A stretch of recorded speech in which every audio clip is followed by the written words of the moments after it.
March 11. புனித யுலோஜியஸ்.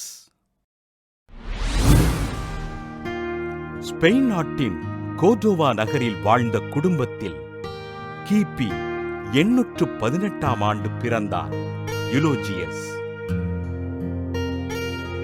சிறுவயது முதல் ஆலயப் பணிகளில் ஆர்வத்தோடு இருந்த யுலோஜியஸ் குருவாக விருப்பம் கொண்டு துறவற பயிற்சி பெற்று குருவானார்.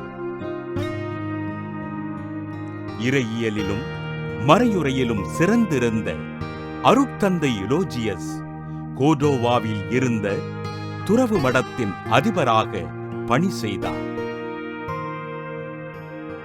கிபி 848ஆம் ஆண்டு கட்டலோனியா, நவாரே பகுதிகளில் வாழ்ந்த கிறிஸ்துவர்களை கிறிஸ்துவ விசுவாசத்தில் உறுதிப்படுத்தினார்.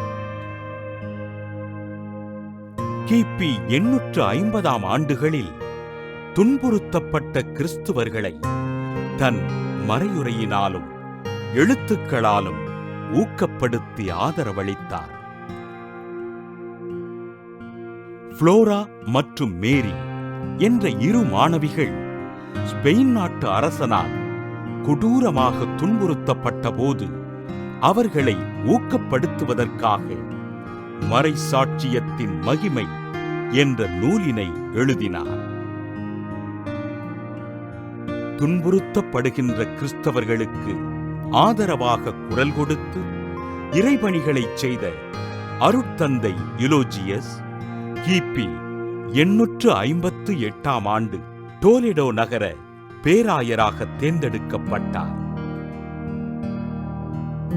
பேராயர் திருநிலைப்பாட்டு நாளில் கைது செய்யப்பட்டு சிறையில் அடைக்கப்பட்ட யுலோஜியஸ் கிபி 859ஆம் ஆண்டு மார்ச் 11ஆம் நாள் தலை வெட்டப்பட்டு மறைசாட்சியாக உயிர் துறந்தார். துன்புறுத்தப்பட்ட கிறிஸ்தவர்களுக்காக தன்னை அர்ப்பணித்து இறைபணிகளைச் செய்த யுலோஜியஸினை திருச்சபை புனிதராக உயர்த்தி போற்றியது. புனித யுலோஜியஸ் திருவிழாவினை கொண்டாடுகின்ற நாம் கிறிஸ்துவர்கள் என்பதற்காக துன்புறுத்தப்படுகின்ற மக்களை இறைவன் பாதுகாத்து வழிநடத்துவதற்காக ஜெபிப்போம்.